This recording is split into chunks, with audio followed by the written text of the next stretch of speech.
Meanwhile, President Biden out for a joyride. Yesterday, the president tweeted a picture of himself in an $87,000 GMC Hummer. It's an electric vehicle, saying, quote, "On my watch, the great American road trip is going to be fully electrified, and now, through a tax credit, you can get up to $7,500 on a new EV. So, at a time when Americans are struggling to afford eggs, President Airbag wants us to give an 8% off bonus on an $87,000 car. But the best part is, the Hummer EV does not qualify for the tax credit. It's too expensive. Is the president trying to save the world or troll it? Here with me tonight, the president and founder of the American Conservation Coalition, Benji Backer, is back. Welcome back, Backer. It's great to be back. So let us talk about this because, there are a lot of good intentions here, but are we teetering on mercantilism and price fixing, and will that actually save the planet and the country? Well, first of all, let me start with what I like. I like the Hummer EV. I like the fact that General Motors is trying to innovate into the future like all these other countries are doing with the demand of young people and the world going towards alternative forms of transportation.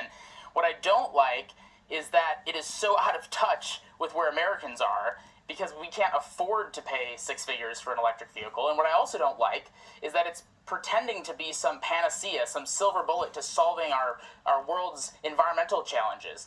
And the reality is, environmental issues are incredibly complex, unfortunately. And that means that they require complex solutions. Forcing an electric vehicle that people can't afford onto them doesn't solve the problem, especially when we're still using fossil fuels to power that car on the grid. So it's very backwards and it's very out of touch with American interests right now. That doesn't mean we don't keep innovating. That doesn't mean we don't pursue more electric vehicles into the future. What it does mean is that environmentalism needs to be at the heart of our lives and at the heart of our economy together. And right now, that's not how the Biden administration is pitching this to us. No, because they hate capitalism. Like that, environmentalism to them is orthodoxy. They are radicalized fanatics. They are not people who necessarily have good intentions, who want to do things in moderation in order to ultimately make things better. They want all of it. They want it now. They want to punish you because you're a bad person. But to your point, they can't even fuel the grid that they've got in California, where they're pushing for electric vehicles and driving gas-powered vehicles out of the market in, 7 years? But you go to a place like West Virginia, and it is coal-fired power plants.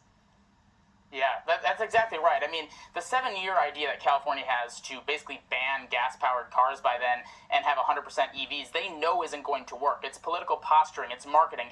Governor Newsom is one of the least pro-environmental governors in the country. He's just pretending that he likes the environment because it gets him elected and it gets him national media attention. While on the other side of the country, Governor Ron DeSantis is leading on environmental efforts. And, oh, by the way, privately, and not privately, he's not trying to be private about it, he's working with Democrats, and that's just not talked about in the media because he's finding this bipartisan common ground on the environment that can be found because we have two options if we want to protect the planet.